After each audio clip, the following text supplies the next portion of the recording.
In typical termite tourist fashion, an Austrian man was caught accidentally breaking 3 toes off a 200-year-old Italian sculpture.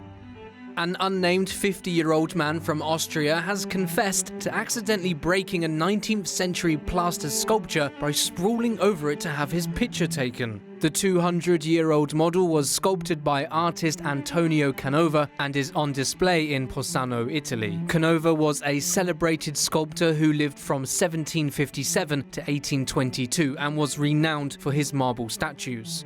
Speaking to CNN, local police said the man was with a group of 8 Austrian tourists on July 31st. He broke away from the pack and slouched over the statue for a snap. As a result, he broke 3 toes of the right foot and then tried to conceal what he did by standing in front of it.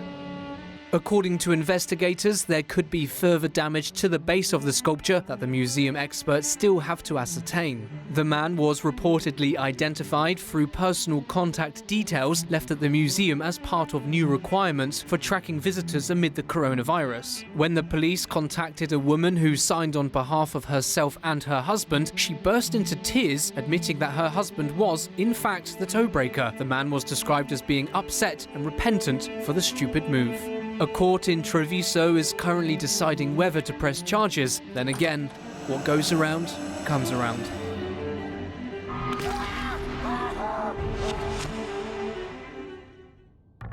This woman will probably think twice before she snaps selfies in the future, since when she did so last Thursday in a Los Angeles art gallery, the result was $200,000 in damages. The woman was viewing an installation called Hypercane, which was a collaboration between Hong Kong artist Simon Birch and other artists including Gabriel Chan, Jacob Blitzer, and Gloria Yu. Prior to the incident, CCTV footage showed visitors carefully admiring and walking around a room decorated with dozens of rectangular pedestals holding sculpted crowns and other headpieces. Then came the clumsy visitor and her friend. Her friend used an actual camera to photograph the wondrous works.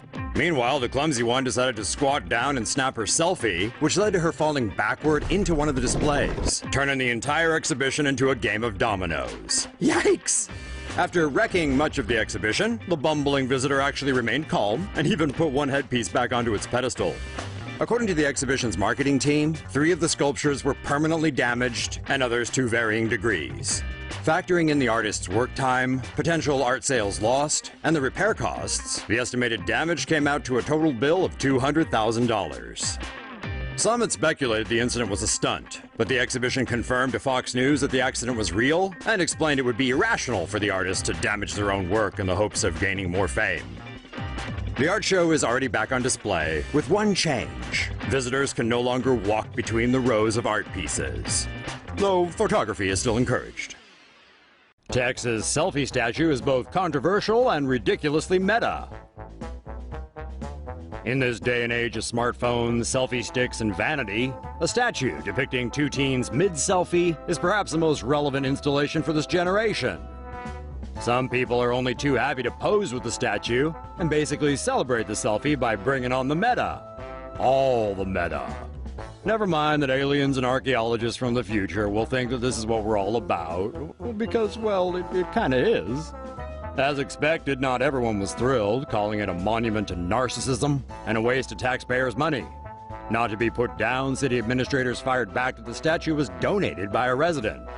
The offending installation in the city square is apparently part of a 10-piece collection that depicts common activities in plazas and parks.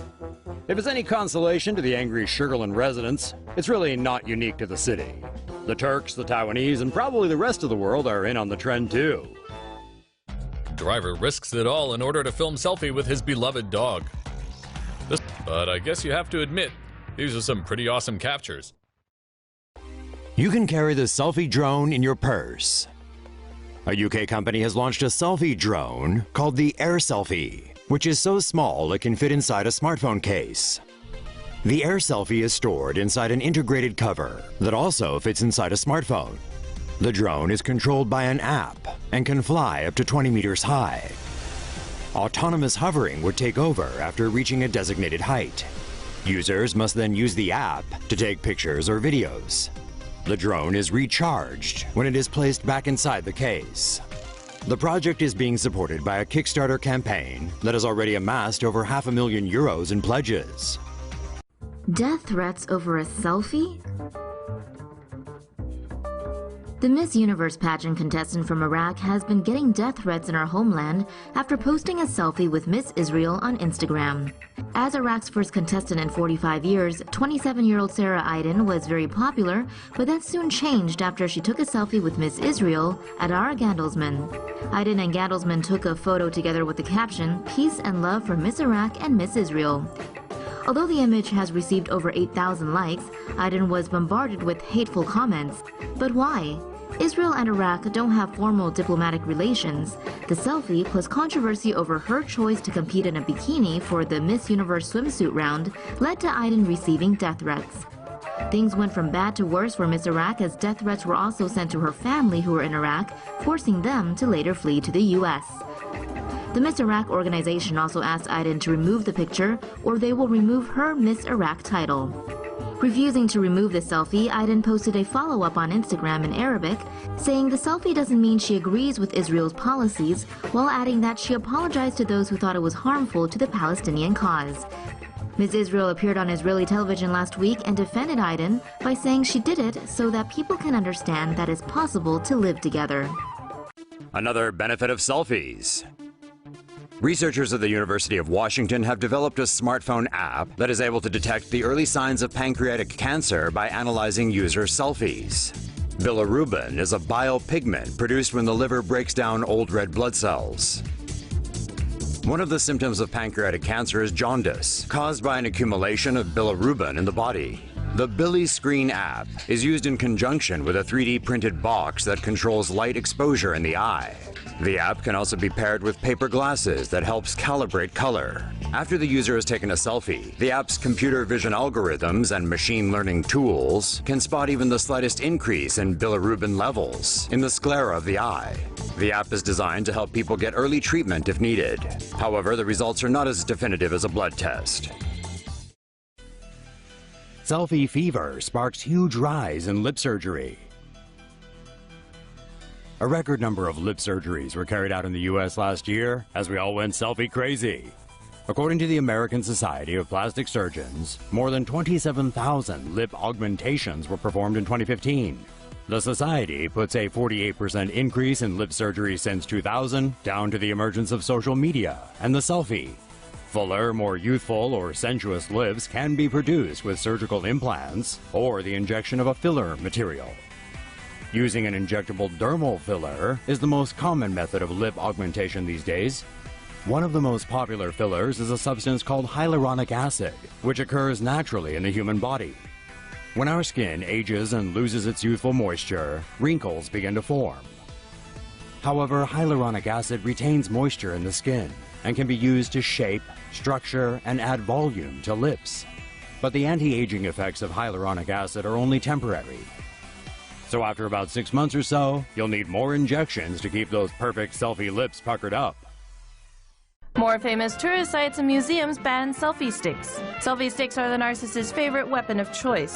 The extendable arms with a clamp on one end of the phone and a grip on the other have become wildly popular since they hit the market early last year. They've also become an annoyance. Wandering through a plaza of tourists, all wielding selfie sticks can be compared to maneuvering through a room full of blindfolded fencers. The Colosseum in Rome is one of many tourist sites across Europe that have banned selfie sticks, following a recent episode that saw 2 American tourists carve their initials into a wall and then take pictures of themselves using a selfie stick. The 2 women were part of a tour group but had wandered off on their own. All alone and lacking adult supervision, the 2 decided it would be a good idea to deface a piece of history for a selfie. Museum authorities say that the selfie stick is banned for the safety and protection of all tourists as well as the art. Several museums have already banned tripods and flash photography, or just the taking of photos, period. Looks like tourists are just going to have to rely on that old-fashioned selfie stick we had to use back in the old days. Your arm. Heads up, millennials. If you think your nose looks humongous in that selfie, you're probably right. But going under the knife isn't going to fix it. Really. 55% of plastic surgeons in a 2017 poll reportedly had patients who wanted surgery to look better in selfies, which have been known to distort people's features. Using mathematical modeling, a Rutgers University study found that selfies taken from the standard portrait distance of 5 feet produced no distortion on the subject's nose. But those taken from just 12 inches away made the nose appear 30% wider in men and 29% in women. This is due to perspective. With the camera close to the subject, the nose looks larger as it's nearer to it than the rest of the face, but further away, the facial features are at a similar distance from the camera and appear flat and proportionate. The good news is that there's a simple fix. Just get a selfie stick that can snap your photo from 5 feet away, or have someone else take it. Bottom line, there's easier and cheaper ways to look good in a selfie than getting a nose job. Wildlife selfies good for Instagram, horrible for the animals. Wildlife selfies have become all the rave over social media. Only problem is they encourage animal cruelty. As more people look for pointless reasons to share pictures of themselves, local wildlife around the world are paying the price. Charity Wild Animal Protection found a 292% increase in the amount of wildlife selfies posted on Instagram since 2014. The demand for wildlife selfies has led to an increase in local animals being snatched from the wild and forced into becoming props. Investigators found animals being abused in the Amazon cities of Manaus, Brazil, and Puerto Alegria, Peru. The team discovered green anacondas wounded and dehydrated, kept in small wooden crates when not being strangled by the throat for selfies. Sloths are snatched from the wild so they can be held by tourists. The handling from all the tourists naturally causes the sloths to freak out. And when they're not needed for photos, they're tied to trees by ropes. Cayman crocodiles are lucky enough to get jammed into broken refrigerators with their jaws wrapped shut with rubber bands. A good rule of thumb: next time you think about taking a selfie, don't. No one cares. That is, unless you slip and fall while taking it and happen to pass away in the process. In that case, send it over to us and we'll Tomo it. If you want more Tomo in your life, click the subscribe and bell button so you get notified when a new video is up. Thanks for watching Tomo News.